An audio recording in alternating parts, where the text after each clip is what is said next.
Hi guys, and welcome back to another video. Hello. If you're new here, this is Alice, I'm Kai, and together we're the Alakai Project. So in today's video, we're going to be having a look into, I guess, a bit of the history about America and how, I think it's how the national anthem came to be. Yes. The video is called the Star Spangled Banner, as you've never heard it. Yeah, and this video has been highly recommended to us in the comments. Yes, so we don't really know what to expect, honestly, but I think we just jump in and have a look, shall we? Yes. So let's begin. Yep. Oh, there we go. Right, here we go. I guess. The Star Spangled Banner as you've never heard it.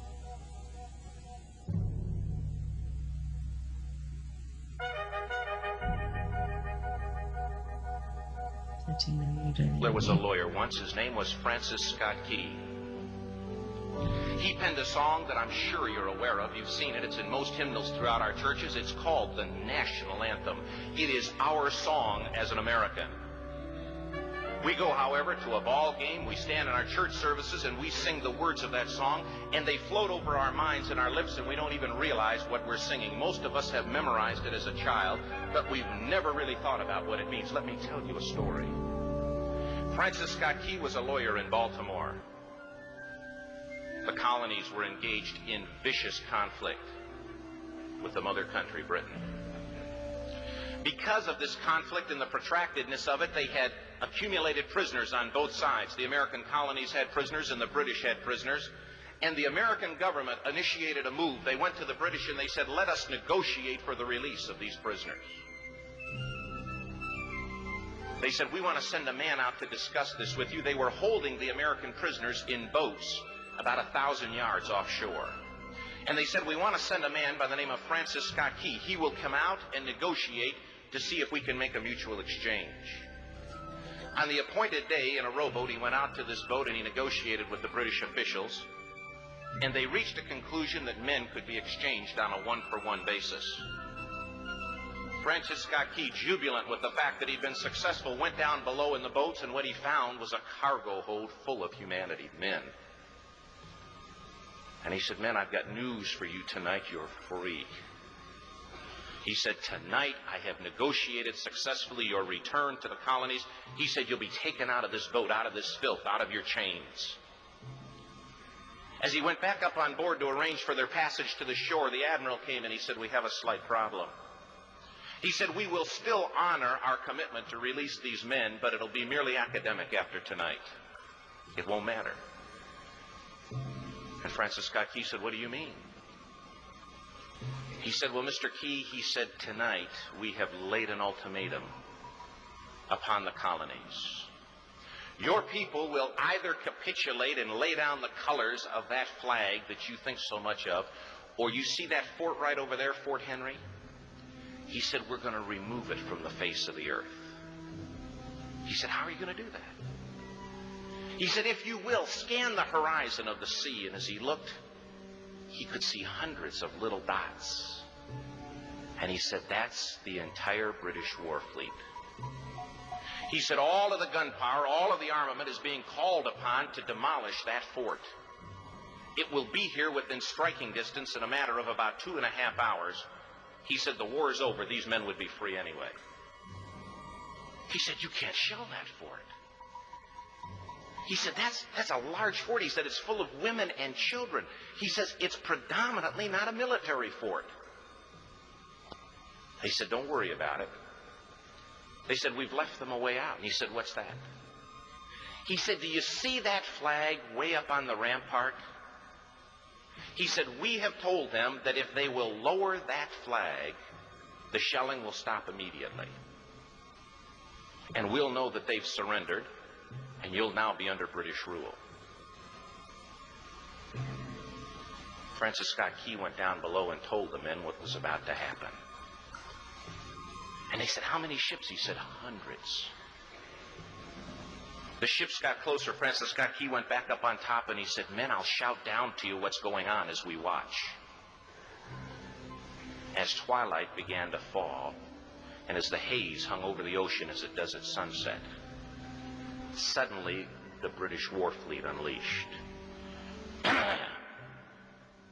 He says the sound was deafening. There were so many guns that there were no reliefs. He said it was absolutely impossible to talk or hear. He said suddenly the sky, although dark, was suddenly lit.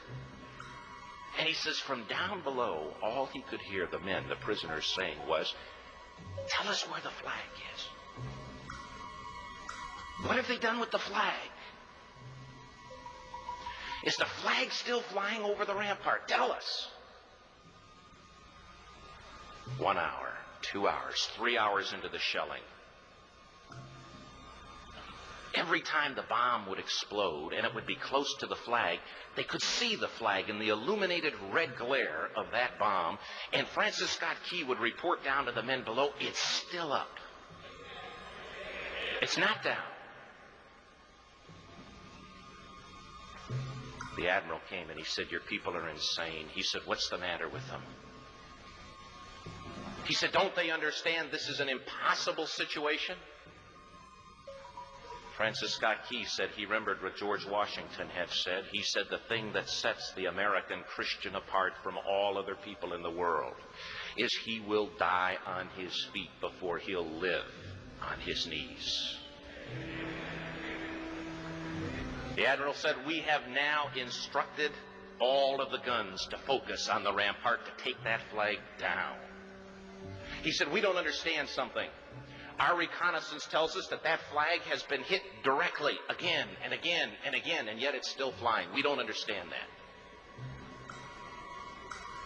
But he said, "Now we're about to bring every gun for the next 3 hours to bear on that point."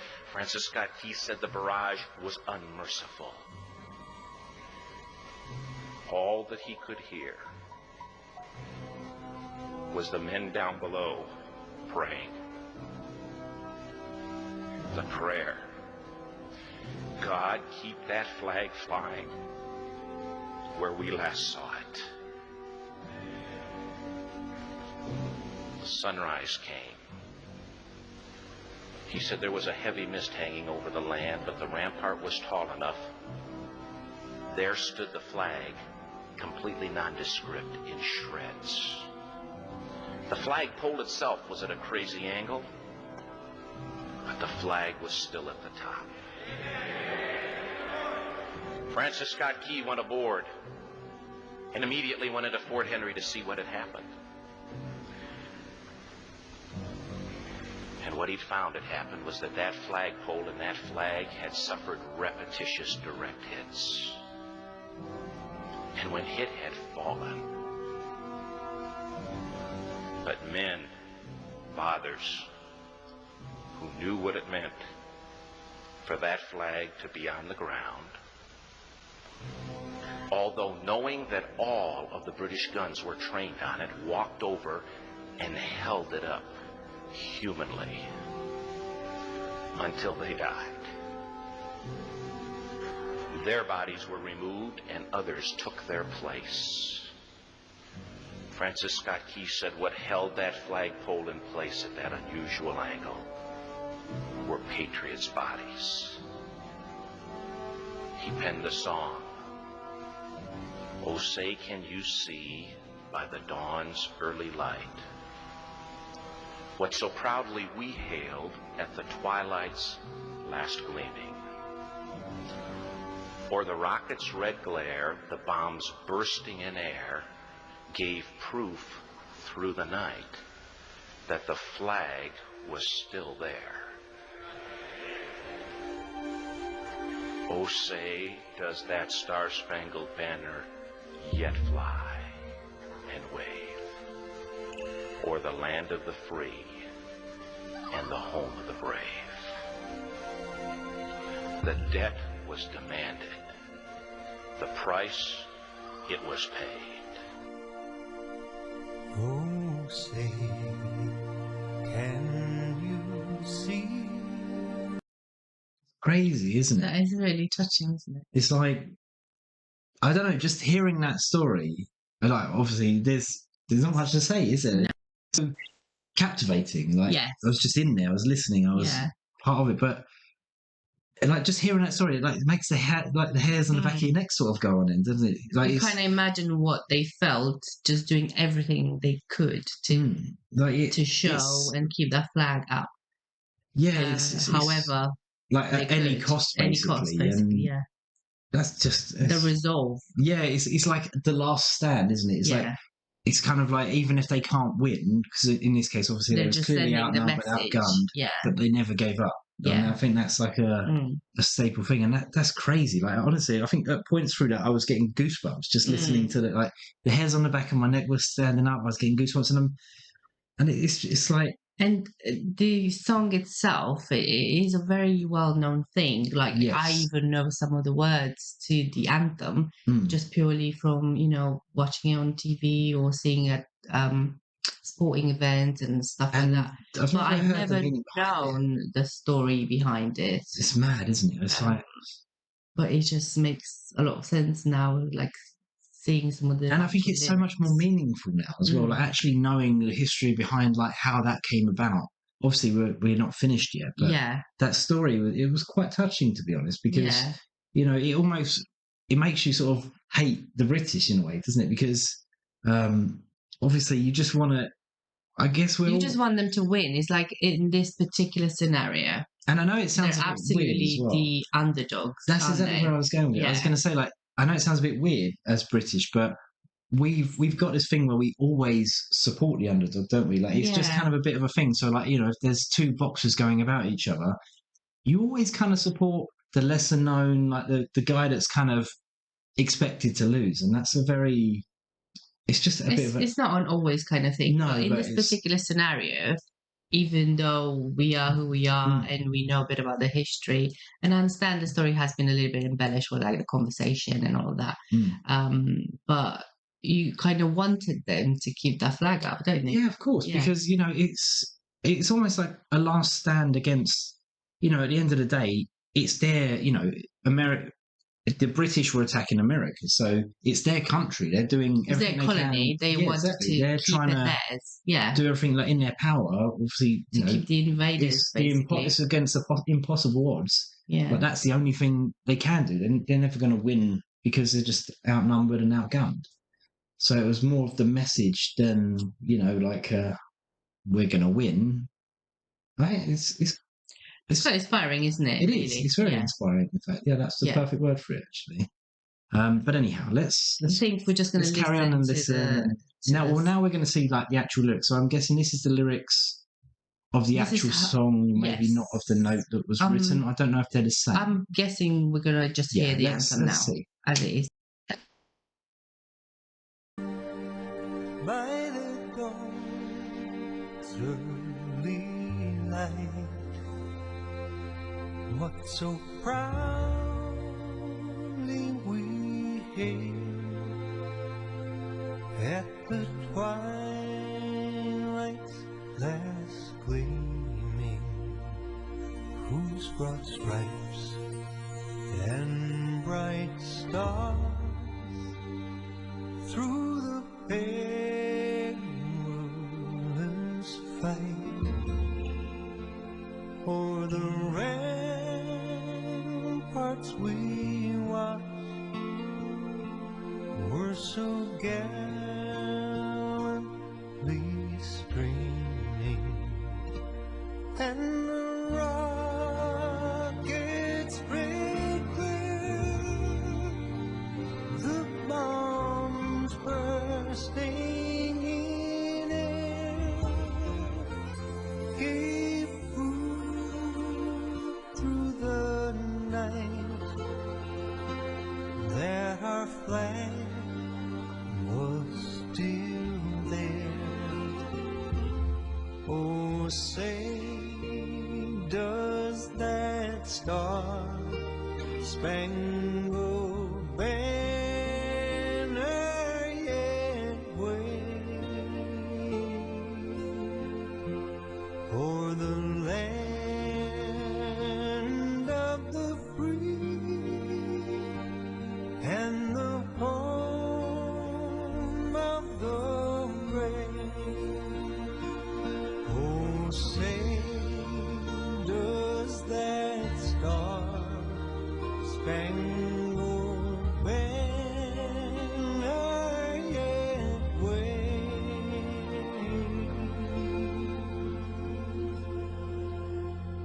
for the land of the free and the home of the brave.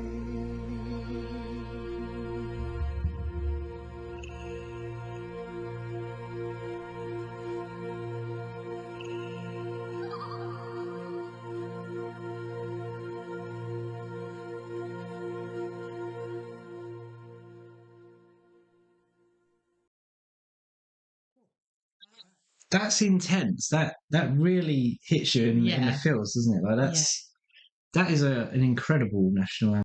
It's like that is inspirational. Like now we know obviously the background as well. It's even more meaningful. But Home of the Brave. How fitting is that? Specifically to that scenario. That's intense though. Like honestly, I'm not even American, and I feel a bit passionate right now. Yeah, like, you know, it sort of hits you, doesn't it? Like that was lovely. Yeah, it was nice to. I think your eyes are a little bit as well. It just starts to like well up a little bit. To you. Yeah, it's just you. It's pride in a way, although it's not. No, but I mean, we've had that a little bit. So there's a French World Cup anthem, isn't there? And obviously we're England, right? But every time we hear that, we're like going and that's obviously like a completely different. It's like a hype sort of song. Yeah, it's a hype song, but it still gets to you, like some of the words, and you can see how if that's what that speaks to you, and if that's your country, even more so. If it speaks to us, in a way, some similar to how this got to us as well. To be honest, I don't know what to say. Really, had such a history though. Like you know, it's interesting that the national anthem from America is from the English barraging them, basically. That's crazy how that it's crazy how that came about. But I mean, the fact that they held that flag up through all that, like I mean, there must have just been bodies after bodies, because if you think they're getting barraged all night by God knows how many cannons, the flag's like flopped over, and it's purely by the people. sounds of it, they were not necessarily fighting back, if that makes sense. They were just, it was a defense kind of thing. Obviously they're going to have cannons shooting back, but if you think the pure mass of the and not just that, the distance they would have been firing from, like there's not a lot you really can do. And obviously, I guess one of their main goals was just to keep that flag. It's like a sense of pride, isn't it? It's like if that's what they've got. It's like the last stand in a way of like it's like it's just saying no, you will not take us no matter what. This flag will stay up. And that must have been horrendous to actually be in that fall under the shell fire. That's crazy. I just realised we're talking. We've got a black screen. Sorry, guys. I don't